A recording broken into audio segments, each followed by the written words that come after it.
The National Heavy Vehicle Regulator acknowledges the traditional custodians of the lands across the nation. We recognise the deep and lasting connection that Aboriginal and Torres Strait Islander peoples have to the lands and waters across the country, and thank Aboriginal and Torres Strait Islander people for caring for the lands for over 60,000 years. We also pay our respects to elders past and present and to emerging community leaders. We acknowledge that many of Australia's major road networks are attributed to First Nations peoples, having used star maps as waypoints on their journey through Australia's harsh terrain to reach landmarks such as watering holes. Alrighty, we have a presentation to work through. If there are any questions as we are going, please utilise the Q&A at the top of the screen there and pop those questions in, and we'll work through those towards the end of today's presentation. Joining me in the room is Tara McFarlane, our Manager Network Access, our Manager PBS Vehicle Approvals, and also Les Bruiser, our Chief Engineer. And also joining us online is Jed Kenwright, our Senior Policy Analyst, and my name is Chris. Alrighty, thank you, Tara. We'll hand over to you and get started. Thank you so much. So today we are going to go through the HVNL changes that will be implemented on the 1st of August that relate to the PBS scheme DAs and VAs. So the first change we're going to go through first is the NHVAS and HVA changes. So after the HVNL implementation date of the 1st of August, the below updates will be made. Accreditation will not be required for CML concessional mass limits listed on your VA. This condition will no longer appear on VAs issued after the 1st of August 2026. Accreditation will still be required for PBS combinations in other cases, such as split axle or quad axle combinations, and for certain combinations at HML masses. Due to the 3-year transition period, the conditions on VAs issued after the 1st of August will state operators with either NHVAS or HVA will be deemed compliant. It is important that you look at your VA for the conditions. You can disregard anything specifically related to concessional mass limits, but everything else will still apply. All VAs issued after the 1st of August will have updated conditions that will state the same. VAs can still be used if they contain the words CML after the 1st of August. The requirement for accreditation will just no longer be enforced by SCOs or road managers. Accreditation will still be required if you would like to use CML masses up until the NHVL implementation date of the 1st of August. So if your accreditation expires prior to the HVNL implementation date, please contact the NHVR to discuss your options. Can I jump in, Tara? Sure. So just to have a little explanation, so some of those accreditation requirements were part of the current or the existing requirements, but some of them are required for PBS combinations because they are linked to certain design features of the vehicles. So, for instance, for quad axle semis, maintenance requirement was there to make it sure that the quad axle, the steerable axle within the quad axle group is operational. Therefore, it's linked to the sweat part performance of the combination. So we have to separate the two different requirements why it's there. So for those, for the requirements just which are clearly related to the mass, that will be dropped. But in terms of those requirements which are required for a design feature, they are staying in the approvals. So. Okay. Yes, thank you. So the next change we're going to discuss is the GML uplift. So all previously issued DAs and VAs will still be deemed compliant. The updates we discussed today will not be retroactively applied. The PBS team will only update any labels on a VA that require a VA number change after the 1st of August.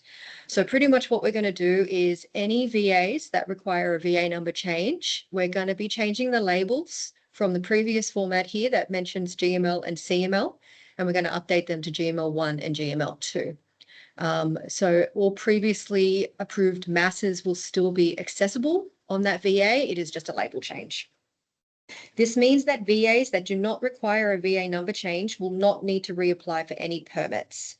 Only if you would like to increase the mass on your permit to reflect the new GML limits, so GML2, this will require reconsent by a road manager. Something to remember, the masses on your DA or VA have been approved, have not changed. It is just a label change. DAs and VAs will not be getting any extra mass that they have not already been approved for.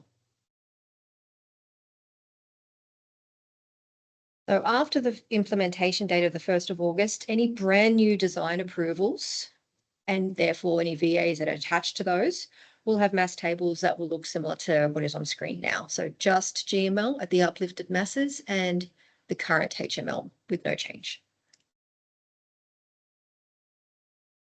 The next change we will discuss is around Euro 6 masses. So a little bit of background. On the 13th of March 2026, PBS implemented some of the Euro 6 changes early to align with the NTC and NHVR's decision to administer and enforce the Euro 6 mass provisions in line with policy intent, so some of them.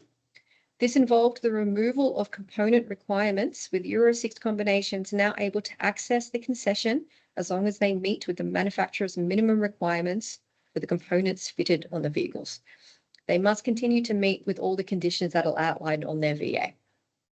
But there are 2 more changes that will be implemented on the 1st of August that we will go over today. So the first one is the HVNL updates will now allow road train combinations to access Euro 6 concessions. Whilst PBS A doubles and road trains have always been able to access the concession, they have required a PBS standard exemption, which is on screen right now, for pavement vertical loading, which would have limited their access to certain routes or notices. From the 1st of August, this condition will no longer be required. All DAs and VAs issued after the HVNL implementation date will no longer contain the pavement vertical loading standard exemption and any associated conditions. This exemption can be disregarded on all VAs after the implementation date. We can remove the condition upon request from a PBS certifier without resulting in a VA number change. So please speak to your certifier if you would like to do that.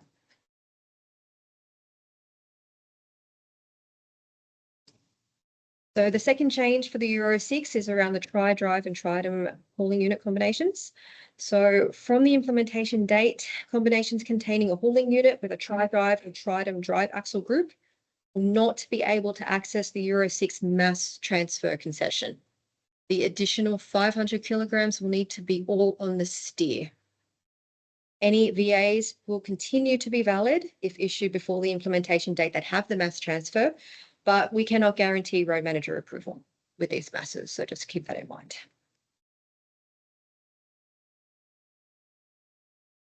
And the last change we're going to talk about is the general access length increases. So from the 1st of August, truck and trailer combinations, such as truck and dog, truck and pigs, and truck and tag trailers, and prime mover semi-trailers, will be able to run, so 20-meter combinations will be able to run as general access vehicles. So for PBS processing, this does not change anything for us. The same exemptions will be in place. No additional exemptions are able to be provided above the exemptions already available in the PBS scheme. If a combination is over 20 meters, a permit will be required for level 1 access. Some PBS combinations will be able to run as general access vehicles after the 1st of August, but it is important that operators ensure that they meet all the additional requirements, dimensional and component requirements as outlined in the MDL. So just because your vehicle is going from, just because the law is going from 19 to 20 doesn't mean you necessarily comply. You need to double check with the MDL. Otherwise, operators that are 20 meters and under can still run as specified PBS vehicles by carrying their VA with them as per the current rules. If operators want to run with additional masses above the GML, they will continue to apply for permits or run under notices. And just a small reminder, operators should be alert when purchasing vehicles for anything that looks too good to be true. as there's been some evidence of ex-PBS vehicles being sold and they do not meet with prescriptive requirements. So a little bit more investigation is probably needed there, as getting these ones on the road may involve further costs later down the line. Everything. Awesome. Thank you for that, Tara. Alrighty, that does take us to the Q&A part of today's session. If there are any questions that anyone on the line would like to ask, please do utilise the Q&A button at the top of your screen just there. Please pop those into the chat and we'll answer those questions as they come through. Will, I can see that you have popped in a question just regarding the date change from the 1st of July 2026 through to 1 August, as mentioned throughout the presentation. And I will let you know that there are some communications coming from the NHVR around that. And as the approval process is now complete, the commencement date for the amended HVNL has been confirmed as the 1st of August. So certainly there is some more communication and information to come regarding that shortly.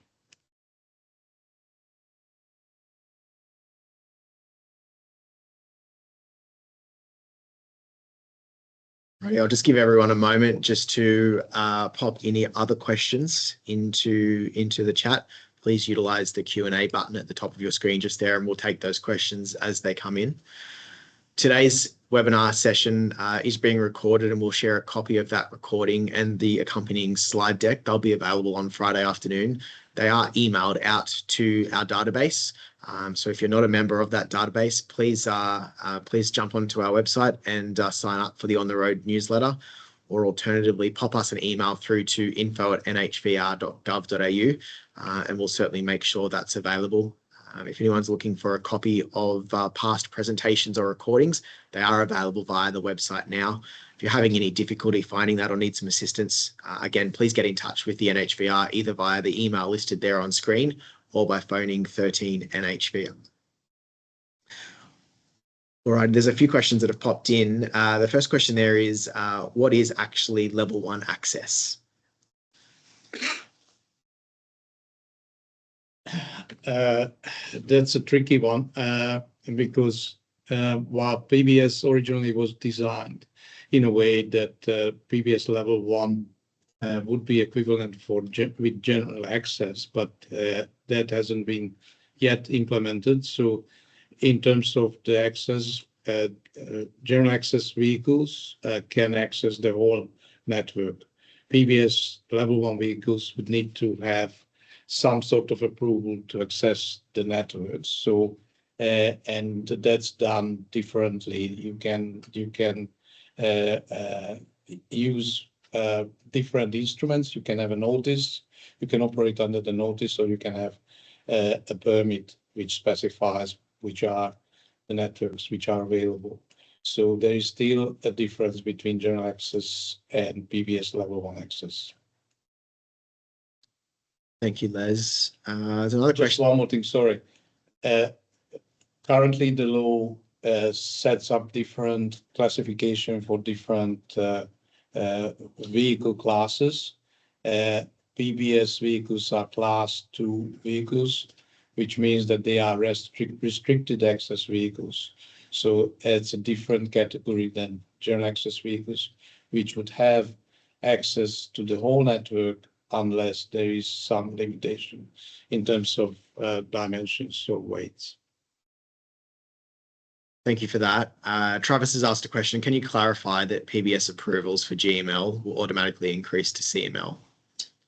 So yes and no. So what will happen is that if your VA currently states GML and CML, and you make a change to that VA that results in a VA number change, we will update the labeling so that CML will become GML2. So we will do that for you. But if you have any permits that relate to GML, your permit will not automatically be updated to those GML2 weights. You will need to reapply for reconsent for those ones. So really that change will only benefit if you're running under a notice or something like that. But if you're attached to a permit, then reconsent will be required. Thank you. Or if your permit has already GML and CML approval. If it already had GML approval and CML approval, then yes, you'll be fine. Otherwise, if you were just approved for GML before and you want the increased weights of new GML, then you will need to reapply. Thank you. There's another question that's come through regarding access. State-related engineers have been working on specific rail crossings or newly built bridges for several years. Is there any plan to ensure the states get on top of this, considering those on the GHMS and LTE can use and cross these bridges and rail crossings without modern equipment on a daily basis? Jurisdictions have been internal part of this land legal review process, so they have supported these changes. So you would assume that since they are responsible for making access decisions, they would have a clear handle in terms of the capabilities or the limitations of those structures, what you mentioned. So we've been also working very closely with Ostroads, who are developing the design standards for structures and also for the network, and continuously provide them information about the trends and the new vehicle types which are being developed right now. So yes, there is a very close communication with road managers and road authorities, but we are trying. But in addition to that, we are trying to give as much technical information to them as possible. Thank you. Brian's asked a question here regarding HV SAPs. Is there a plan to make any changes to make it easier to apply for access? This one's probably more home. We'll take that question on notice, Brian, and work with the HV SAPs team to come back to you with a response. Thank you for your question. Another question's come in. If my current PBS permit has 57.5 tonnes CML, can I run at that weight after the 1st of August without applying for a new permit? No. You will need to apply for a new permit if you would like to use that additional weight. Thank you. We've got a handful more questions here. Are there any plans on improving permit access times from when we first started applying for PBS 4.5 years ago? We were able to get access within a month. It's now taking over 8 weeks for some routes with new VAs. Some are in excess of 15 weeks and still receiving EOTs from road managers.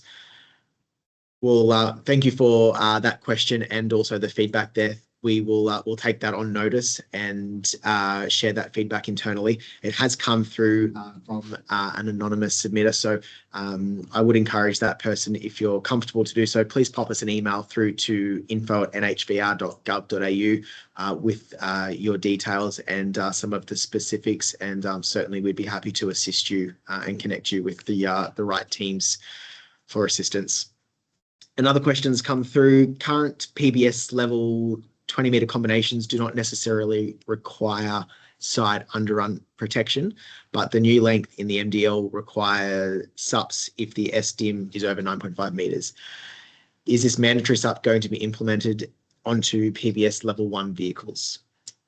So no, we will give an exemption for this if you would like to run as a PBS vehicle. If you'd like to run as a general access vehicle, then it will be required, like a normal general access vehicle without being PBS. But if you choose to become a PBS vehicle, then it will not be required. We will give you an exemption. Tara, Bobby's asked if there's any changes to 27-metre PBS B doubles. Not at this point in time. We are looking at those, especially that after the implementation of the law, there will be a range of new trailers on the market, hopefully. And if industry is utilizing these opportunities, then sooner or later there will be new combinations. So we are already looking at the potentially how we could potentially include the utilization of these longer trailers into different combinations. Thank you. And Brendan has asked a question, if we can please confirm that a semi-trailer, which is currently 19 metres max, will be increased to 20 metres maximum. So a prime mover semi-trailer combination for general access is being increased to 20 metres, but there are additional requirements within the MDL if you would like to run as a 20 metre, including SUPs and some braking requirements, and also some dimensional requirements as well. Yes, so the increase of overall length, you can utilize that, and in order to make it sure that the longer vehicles are not using more road space than some of the existing vehicles, there is an additional requirement there which establishes a link between the wheelbase of the prime mover and the S dimension of the trailer. We've done a huge assessment exercise looking at what is that linkage between the prime mover wheelbase and the trailer length. So that's included in the MDL. So you can potentially use a longer trailer in those combinations, provided that your prime mover is suitable for that combination, or vice versa. You can use a longer wheelbase prime mover, provided that you comply with the trailer length limitations. The changes are twofold. So in terms of the trailer S dimension, you can go from 9.5 to 10.5. That's going to be the maximum trailer S dimension. And you can also have an opportunity to increase the rear overhang from 3.7 meters to 4 meters. That would give you some design flexibility to design the most optimal combination for your operation. Thank you, Les.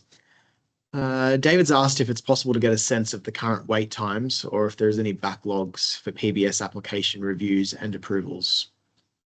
So currently we are not in any type of backlog. We are still sitting below our 5-day turnaround for vehicle approvals. DAs are also within range. If you are concerned about an application you may have that seems to be taking longer than normal, please feel free to email us through and we can investigate it for you, but we're not sitting in any backlog currently. Another question that's come through, will these amendments to VA from GML to CML and to GML1 and GML2 change the VA number or just update the version of the existing VA? Alrighty, so we will only change GML1 and GML2 if there is a VA number change. If there is no VA number change, we will leave the mass tables as stating CML, as your access permit also states CML, and we don't want everyone to have to reapply for permits based off a label change. So the GML1 and GML2 changes will only occur if there is already a VA number change happening. Thank you. Tara, there's another question that's come through from Robert. Is mass management accreditation, alternative mass accreditation, still required for PBS vehicles operating at the soon-to-be reclassified GML? No. So from the 1st of August, the implementation date, the mass accreditation and the alternative accreditation version of that will no longer be required for CML. CML will no longer exist. It would be now GML at the uplifted weights.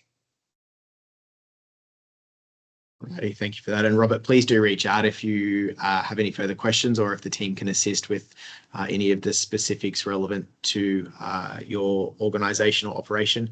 We'd certainly be happy to do so. All right, we are approaching time. I'll just do a check if there's any other questions, or if there are any final questions, please feel free to pop those in.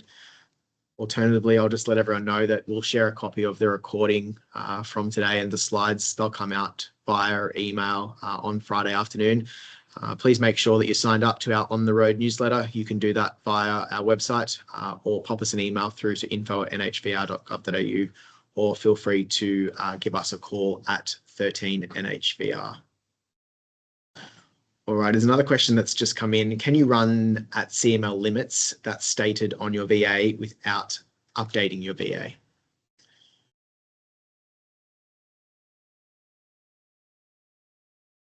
Can you run at CML? Yes. So from the 1st of August, if you would like to run at CML masses, you can run without accreditation. However, you may need to update permits possibly. So you'll need to investigate a little bit further. But from the 1st of August, you don't need accreditation to run at CML weights. You can run at those weights. You just need to investigate whether you'll need to go for a new permit or something like that. Thank you. Thank you, Tara. Thank you, Les. And thank you, everyone, for joining us this morning. That does bring us to time. We will wrap up our session there and wish you all a great day ahead. Thank you. Thank you.